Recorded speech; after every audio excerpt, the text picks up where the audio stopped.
मोठी अपडेट स्थानिक निवडणुकांसंदर्भात सुनावणी पुढे गेली आहे। ओबीसी आरक्षणासंदर्भातील सुनावणी पुढे ढकलण्यात आली आहे। येत्या मंगळवारी पुढची सुनावणी होणार आहे। स्थानिक स्वराज्य संस्थांच्या निवडणुकांसंदर्भातील सुनावणी ही मंगळवारी होणार आहे। कारण 27% ओबीसींना आरक्षण द्यावं ही सर्वसाधारण भूमिका आहे। यामध्ये निवडणूक आयोगाने तशी कारवाई केलेली आहे, पण आता सुप्रीम कोर्टात केस गेली आहे, तर मला वाटतं त्या निकालाची वाट बघावी लागेल। आमचं असं म्हणणं आहे की आता इलेक्शन सुरू आहेत, याच्यामध्ये कुठेही खोडा घालता कामा नये। सुप्रीम कोर्टाने याच्यामध्ये हस्तक्षेप करू नये। तसे घटनात्मक तरतूद आहे की एकदा इलेक्शन नोटिफिकेशन निघाले की कोर्टाला त्याच्यात हस्तक्षेप करता येत नाही, तर कोर्टाने ते पाळावं आणि जे कोण दोषी असतील त्याला इलेक्शन नंतर सजा द्यावी।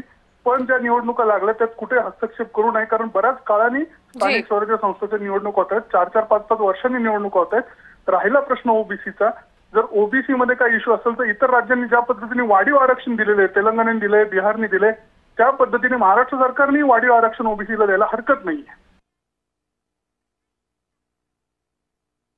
तर कुठे किती आरक्षण हे आपण पाहतोय। नंदुरबार विभागात 100%, पालघरमध्ये 93% इतका आरक्षण आहे, गडचिरोलीमध्ये 78%, नाशिकमध्ये 71% इतकं आरक्षण आहे,